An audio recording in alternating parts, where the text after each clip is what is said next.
estudiando esta parte de la Biblia. El libro de los Hechos no es historia de la iglesia, es historia teológica de la iglesia. Me refiero a que en el libro de los Hechos se describe una serie de cosas acerca de cómo empieza la iglesia y hacia dónde va la iglesia. Y Dios usa a un hombre llamado Lucas, que no está dentro del cuadro de los 12 apóstoles. Importante ese detalle, a veces escucho decir el apóstol Lucas. No, Lucas es contado entre los apóstoles, pero no era apóstol. Al igual que se habla de Silas, Silas sí parece más apóstol que Lucas. Lucas era médico y como médico conocía los problemas del cuerpo, y como médico tenía cierta manera de escribir. Uno ve que hay un orden en las cosas que él escribe. La cronología del libro de los Hechos muestra la forma como la iglesia se fue extendiendo a través de todo el Asia Menor, aquel mundo conocido. Nos encontramos allí precisamente en el capítulo 2, que no hemos terminado. Una de las razones por las cuales no lo hemos terminado es porque estamos revisando uno de los mejores mensajes que se haya predicado alguna vez en la historia y que alguien haya predicado. Me refiero a ese mensaje evangelístico que fue el primer mensaje apostólico que registra la Biblia. En el libro de los Hechos lo encontramos en el capítulo 2, ¿sabe a qué me refiero, verdad? Al apóstol Pedro. Pedro está allí presentándonos una serie de cosas que es muy importante recordar. El mensaje se da porque el Espíritu Santo viene ese día con poder sobre la vida de la iglesia, y los que están mirando lo que acontece suponían que todos los hermanos que estaban allí estaban borrachos, estaban ebrios. Entonces Pedro se planta y bajo ese poder del Espíritu Santo, no vemos un Pedro como aquel Pedro que huyó y negó al Señor aquella noche trágica, sino que ahora vemos un Pedro de amanecer. En la oportunidad de la mañana se planta a todas luces para decir lo que nos dice en esa parte acerca del Mesías, del Cristo. Y ya dijimos que uno de los argumentos que él inicia es estos hombres no están borrachos, esta gente no está borracha como ustedes suponen, sino que esto es la promesa de Dios, que en los postreros tiempos, en los últimos tiempos, el Señor derramaría de su Espíritu sobre todo aquel que invocara el nombre del Señor y sería salvo. Y ese es el mensaje que debe ser predicado. Cristo vino a este mundo a morir por los pecadores y promete vida eterna a todo aquel que recibe este Evangelio. Ese es el mensaje del Evangelio. Ese es el mensaje que no se debe negociar. El Evangelio no habla de lo bien que podamos estar, de las muchas cosas que Dios te puede dar. Esas cosas son buenas decirlas, pero ese no es el mensaje del Evangelio. Y lamentablemente ese mensaje extraño, entre comillas, del Evangelio es el que se está predicando en muchos púlpitos. Nos están prometiendo una vida que Dios no ha prometido aquí en la tierra. Nuestra vida está en Cristo. Nuestra vida es en Cristo. Nuestra vida no depende de lo bien o lo mal que nos vaya. Nuestra vida no depende de las cosas que tengas o no tengas. Nuestra fe no depende si tienes salud o no tienes salud, si tienes dinero o no tienes dinero, nuestra fe no depende de esas cosas. Nuestra fe descansa única y exclusivamente en la obra redentora de Cristo en la cruz, que murió por nuestros pecados y nos ha limpiado de nuestra maldad y nos ha hecho hijos herederos de Dios. Ese es el mensaje del Evangelio. Si ese mensaje no está claro en nosotros, tenemos que clarificarlo, porque son tiempos difíciles. Solamente una fe sostenida en Cristo es lo que nos va a sostener en los tiempos difíciles. Amén. Amén.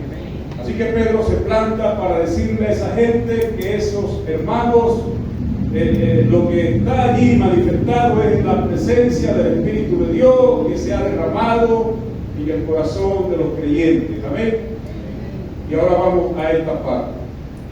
Versículo 22 del capítulo 2 del libro de los Hechos, leemos lo siguiente, del 22 al 24. Es una mini biografía de los evangelios lo que vamos a leer. Recoge en resumen los elementos acerca de la vida y del ministerio y de la obra de salvación de Cristo. Preste atención. Varones israelitas, dice el apóstol Pedro a la multitud que está allí, ¿verdad? Ahora yo creo que Pedro sí está hablando en hebreo.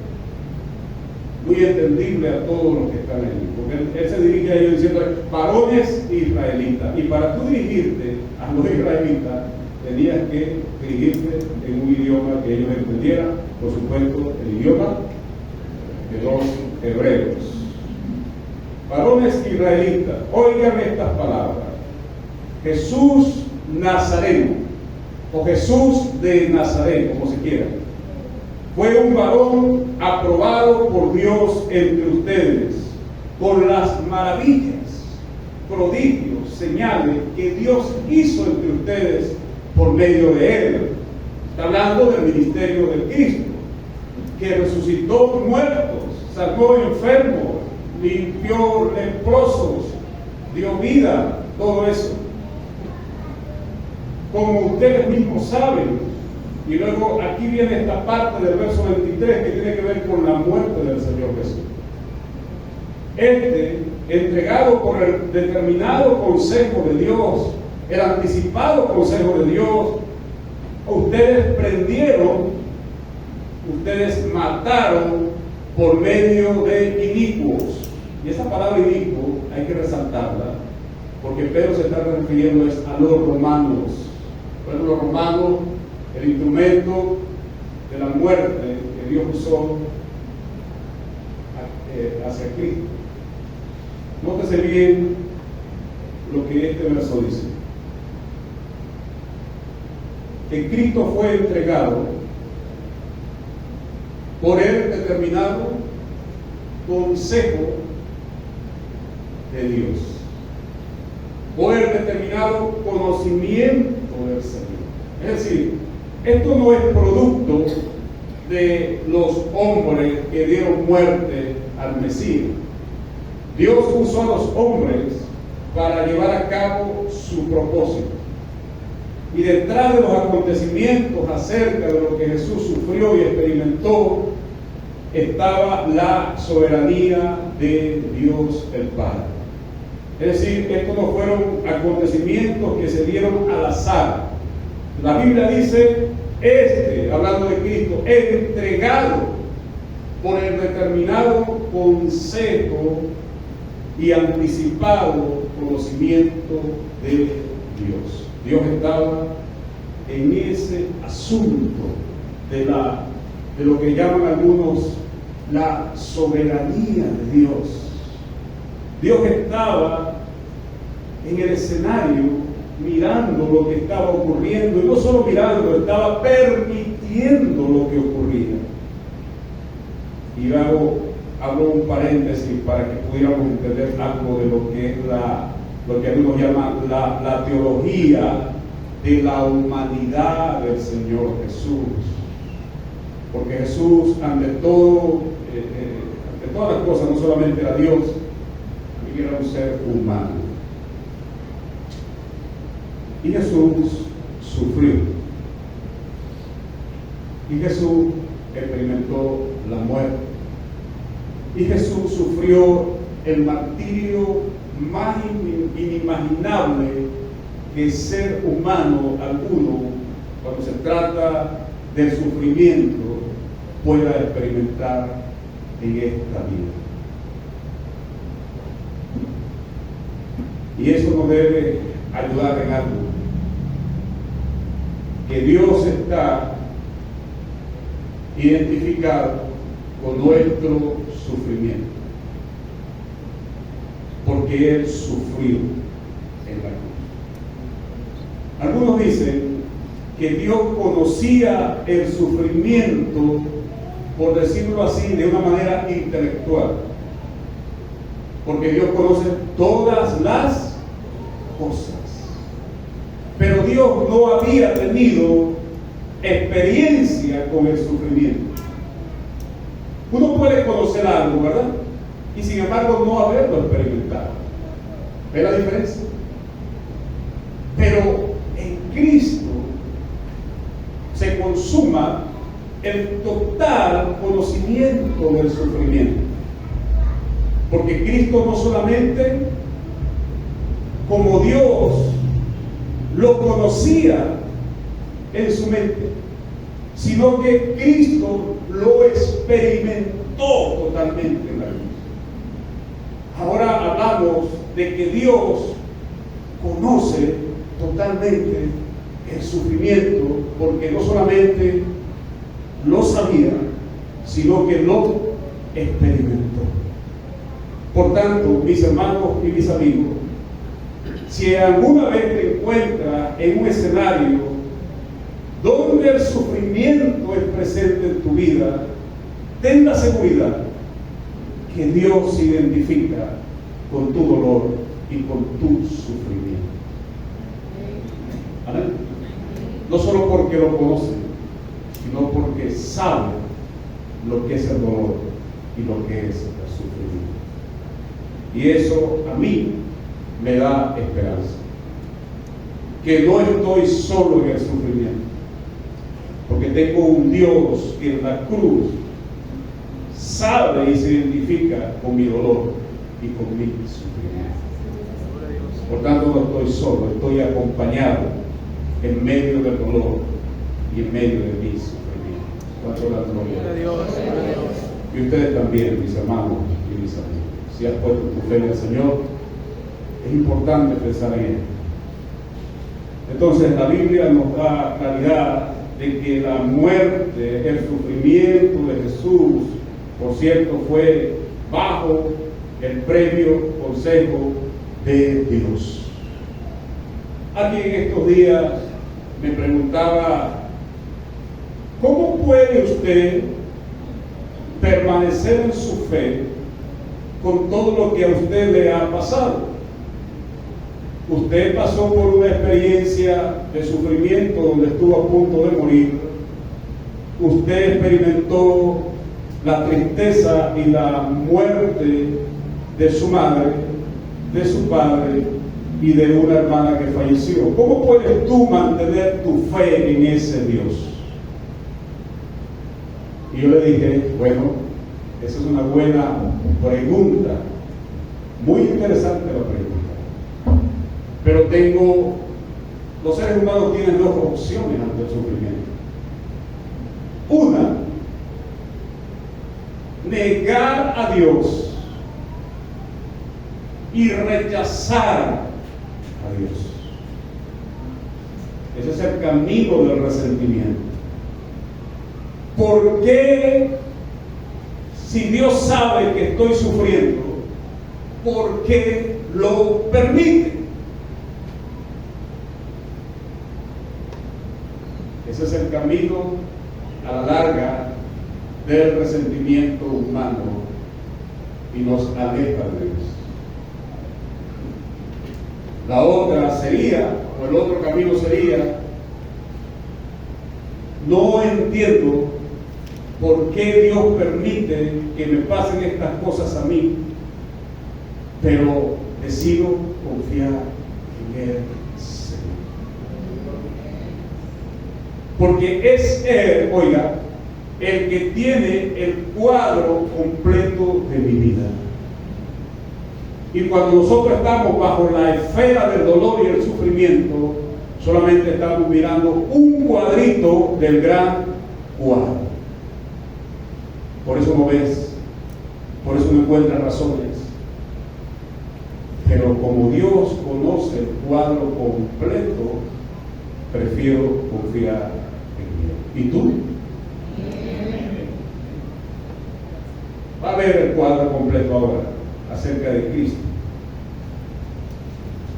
Aquel día, en la cruz, Jesús, con aquel grito desgarrador, recuerda, dijo: Dios mío, ¿por qué me has desamparado?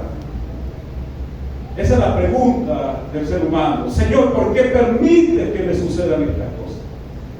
A mí, precisamente a mí. Muchas veces el Señor guarda silencio porque comprende nuestro dolor y sufrimiento, no porque nos rechaza. Ahora vamos a ver el cuadro completo. Luego el apóstol Pedro en el verso 24 dice: al cual Dios levantó. Note el contraste. Versículo 23: Dios entrega a su Hijo. El anticipado consejo de Dios, dice el verso 23, ¿correcto? Él es quien lo entrega finalmente. Pero ahora el verso 24 dice: al cual Dios levantó,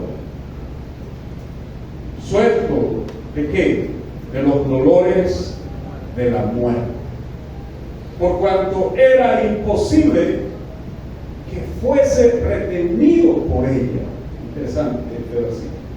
Lo que este versículo nos está diciendo, mis hermanos y mis amigos, es que era imposible que Cristo permaneciera en ese sepulcro, quedara muerto allí para siempre. Dice: suelto los dolores de la muerte. Y lo que está usando aquí Pedro es la comparación, como cuando la mujer está a punto de dar a luz a un hijo. Es decir, ese niño no va a quedar en ese vientre, ese niño va a nacer.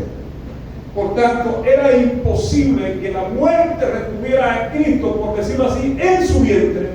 ¿Sabe por qué? Porque Jesús es el autor de la vida. Jesús es el autor de la vida. Por tanto, era imposible que la muerte pudiera retenerlo. Gloria a su nombre. Hermano, es imposible para ti y para mí, si hemos creído en Cristo, que nuestro final destino sea trágico. Es imposible que para ti y para mí, aunque transitemos por la senda del Evangelio y nos encontremos con tropiezos, nuestro final sea derrota. Al final, nuestro final será victoria. Aleluya. Gloria a Dios. Gloria a Dios. A su nombre. Gloria a Dios. Y Pedro nos sigue explicando esto acerca de Cristo. Porque David dice de él, ¿de quién? De Jesús, el Señor.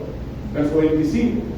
Veía al Señor siempre delante de mí. Y ahora lo que miramos aquí es David hablando en lugar de Cristo.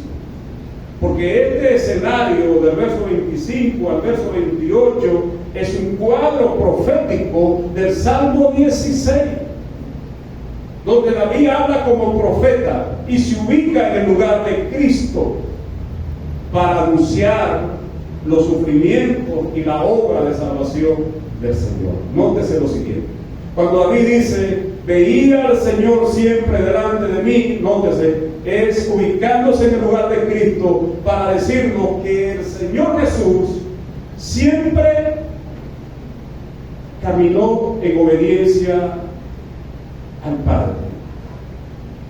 Veía al Señor delante de mí. Jesús caminó siempre mirando al Padre, en obediencia al Padre. La única manera que un cristiano pueda tener victoria ante todos los problemas que se le presenten en la vida es nunca te desenfoques de mirar al Padre. Pon tu mirada en el Señor siempre. Pase lo que pase. Amén. Por eso el Señor pudo tener victoria. Jesús veía siempre el rostro del Padre. Ante los ataques veía el rostro del Padre. Ante las calumnias veía el rostro del Padre. Dice David, ¿verdad?, en forma profética, ubicándose en el lugar del Señor Jesús, veía al Señor siempre delante de mí. Y sigue agregando, porque está a mi diestra, porque Dios está conmigo, no seré jamás conmovido. Eso es anunciando la victoria del Señor Jesús, porque el Padre estaba con él, aunque aquel día dijo, Dios mío, ¿por qué me has desamparado? Jesús tenía la certeza, la convicción que el Padre estaba con él en medio de ese sufrimiento, y esa certeza es la que deben tener los hijos de Dios. Porque está a mi diestra, porque Dios está contigo, porque Dios está conmigo, no seré conmovido. No quedaré, en pocas palabras, avergonzado o avergonzada. El Señor es quien me sostiene. A su nombre. Seguimos, se pone más interesante el asunto. Verso 26. Por lo cual mi corazón se alegró y se gozó mi lengua. Nótese que es, otra vez para que no lo olviden, es David hablando como que fuera Cristo en el escenario. En pocas palabras, es Cristo, para ser más claro. Nótese lo que dice el Señor Jesús. En medio de su prueba, sufrimiento, la cruz, por lo cual mi corazón se alegró y se gozó mi lengua. Y si lo complementas con el verso 28, lo entiendes mejor. Me hiciste conocer los caminos de la vida, me llenarás de gozo con tu presencia. ¿Qué es lo que el Señor Jesús está diciéndonos aquí cuando dice que su corazón se alegró y se gozó en Dios? Porque ante el escenario de la cruz, Jesús está dramáticamente muy conmovido en Getsemaní. Aquella noche dijo estas palabras, ¿lo recuerda? Mi alma está triste hasta la muerte. Y llamó a sus discípulos, quédense conmigo a orar. Ninguno entendió lo que estaba ocurriendo. Pero Lucas, que es el mismo autor del libro de los Hechos, nos dice lo siguiente: y le fue enviado del cielo un ángel para fortalecer. ¿Sabe? Es algo que yo deduzco, no lo puedo afirmar bíblicamente. Pero si tú estás pasando por un momento de tristeza tan profundo, para decir algo tal como lo dijo Jesús, mi alma está triste hasta la muerte. Es decir, es una depresión profunda en el ser humano, ¿cierto? Cuando alguien puede decir, mi alma está triste hasta la muerte, porque sabe que la muerte también está cerca, es el cuadro de depresión más profundo en un ser humano. Y en ese momento viene un ángel, desciende del cielo, me imagino el ángel a su lado, poniendo quizás sus manos sobre el hombro del Señor Jesús, mientras el Señor está de rodillas orando por la situación. ¿Qué puede decirte un ángel? ¿Qué tú le puedes decir a alguien que está pasando por una situación crítica y le pones la mano en el hombro? Señal de consuelo. que Dios está en el asunto, de que tiene que continuar la vida, que la vida no se detiene. Y yo me imagino, por eso digo, especulo, no lo puedo afirmar bíblicamente, me imagino al ángel diciéndole: Señor, tienes que ir a la cruz. Tú tienes que ir a la cruz. Tienes que levantarte de allí y cumplir la misión, Señor. Mira todo lo que está en juego. Si tú no vas a la cruz, imagina el destino del ser humano, todo lo que está en juego delante de esto. Tienes, Señor Jesús, que levantarte y tienes que terminar la misión, y verás el resultado de tu obra. Y aunque no lo puedo afirmar bíblicamente, sí lo puedo deducir bíblicamente. Nótese, quisiera hacer un paréntesis para que lo vean. Isaías, capítulo 53. Quizá lo va a ver mejor que yo. Isaías 53 es un cuadro profético del sufrimiento y de la obra redentora de nuestro Señor Jesucristo. Amén. Y en este cuadro profético habla de la muerte del Señor. Pero nótese lo que dice Isaías a partir del verso 10. Con todo eso, Jehová quiso quebrantarlo. ¿A quién? A su Hijo. ¿Te das cuenta que es lo mismo que Pedro está diciendo aquí? Que Cristo fue entregado según el anticipado consejo de Dios. Con todo, el Señor quiso quebrantarlo, sujetándolo a padecimiento. Hermano, te tengo una noticia. Tus sufrimientos, presta atención, presta tu oído, tu sufrimiento no está bajo el control de los eventos de la vida, ni aún del diablo. Tu sufrimiento está bajo la soberanía de Dios que te ha salvado. Gloria a Dios. Cuando haya puesto su vida, estoy en Isaías capítulo 53, verso 10, cuando haya puesto su vida, Cristo, en expiación por el pecado, verá linaje. ¿Cuál linaje? Los salvos. La iglesia, aleluya, vivirá por largos días y la voluntad del Señor será en su mano prosperada. Verso 11. Verá el fruto de la aflicción de su alma y quedará satisfecho. Señor, tienes que ir a la cruz. Por eso dice David, volviendo al libro de los Hechos, la persona profética allí, ¿verdad? David ubicándose en el lugar de Jesús, por lo cual mi corazón se alegró.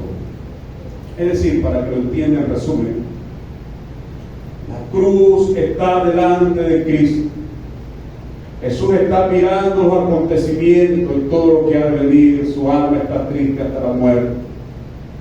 Pero más allá de la cruz, Jesús estaba mirando ¿qué? El resultado, hermano, de la salvación tuya y de mi salvación.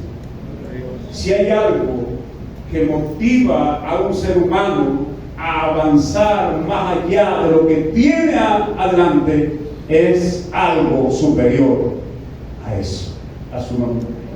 Es decir, la cruz fue necesaria, la muerte de Cristo fue necesaria, pero Jesús no se enfocó en su muerte. Jesús se está enfocando en su resurrección de entre los muertos, y con lo que Él iba a lograr al resucitar, lograría la vida eterna de los salvos.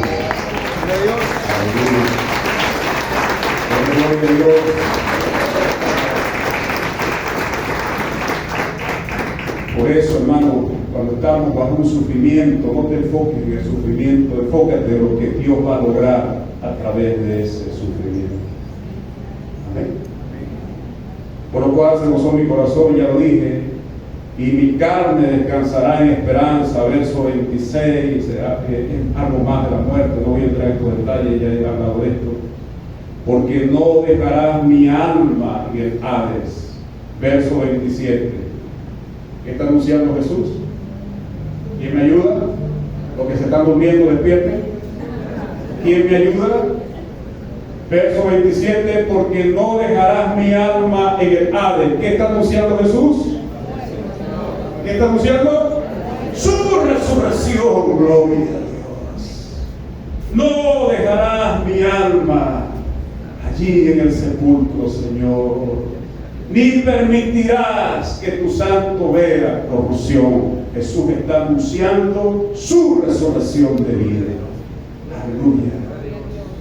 Por eso dice con alegría: me hiciste conocer los caminos de la vida y me llenarás de gozo. Aleluya. Pedro sitúa dentro de sus argumentos en ese mensaje evangelístico la obra de Cristo.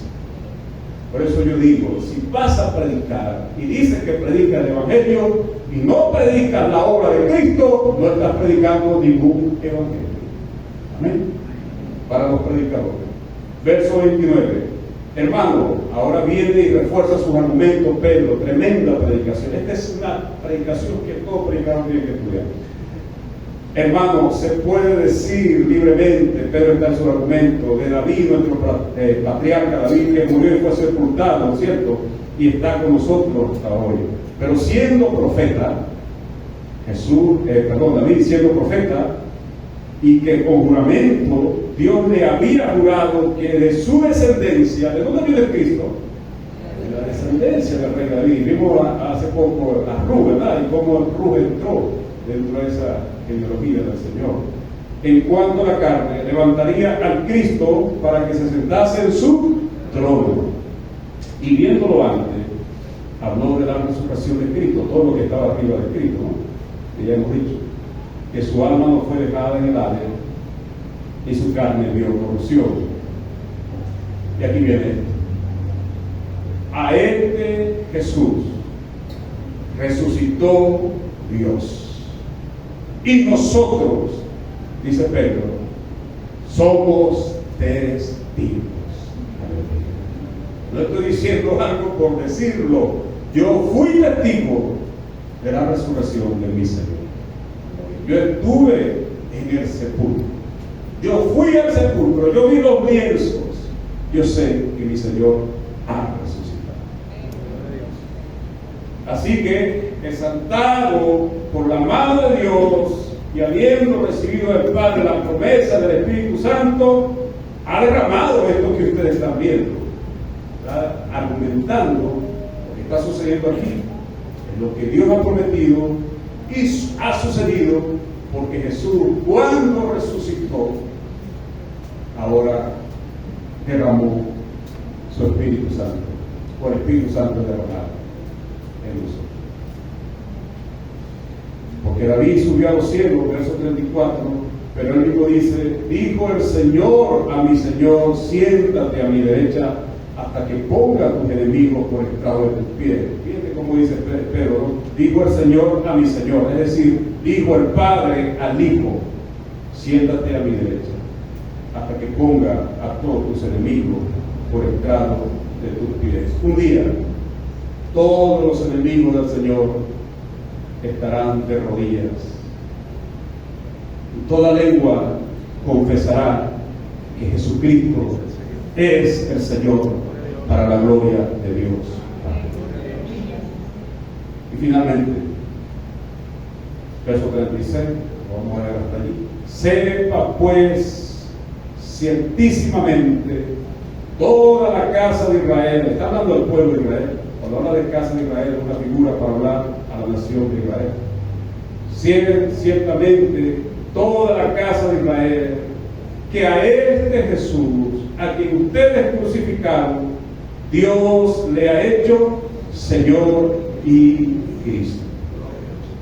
Este era el mensaje que los judíos necesitaban recibir.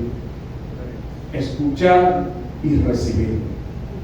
Que Cristo ahora es el Señor y es el Salvador del mundo. Y ese mensaje no ha cambiado, se mantiene hasta ahora. Es el mensaje que todo ser humano necesita escuchar y recibir. Cristo es el Señor. Cristo es el Salvador. Amén. ¿Tienes tú esa esperanza? ¿Has recibido esa verdad? ¿Tienes ese mensaje en tu corazón? Entonces tú eres el Señor. Y el que ha de venir, vendrá. Lo esperamos. Solamente lo esperamos. El que ha de venir, vendrá. Aleluya, gloria a Dios.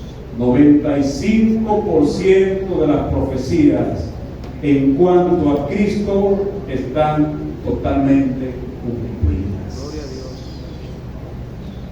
¿Cuánto falta? 5%. ¿Te saca cuenta bien? Cristo viene. 5% para cumplirse. Cristo viene. ¿Qué solamente debe cumplirse? Que Cristo viene. Aleluya.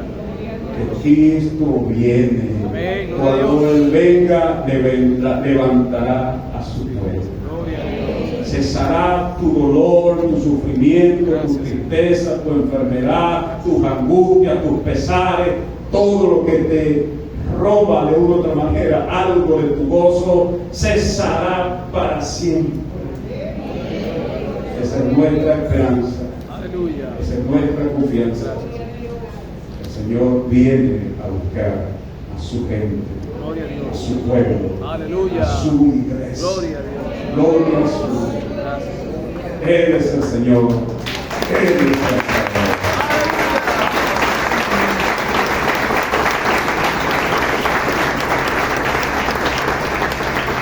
Esta mañana hay alguien que no tiene a Cristo en su corazón. Este es el mensaje. Abra, por favor, su corazón al Señor. Recíbalo hoy como el Señor y Salvador de su vida. No espere más. Nosotros sabemos el día que nacemos. Lo que no sabemos es el día que tengamos que partir. Por tanto, debemos estar seguros de que Jesús es nuestro Señor y es nuestro Salvador. Amén. Oremos al Señor. Padre, damos gracias por tu palabra.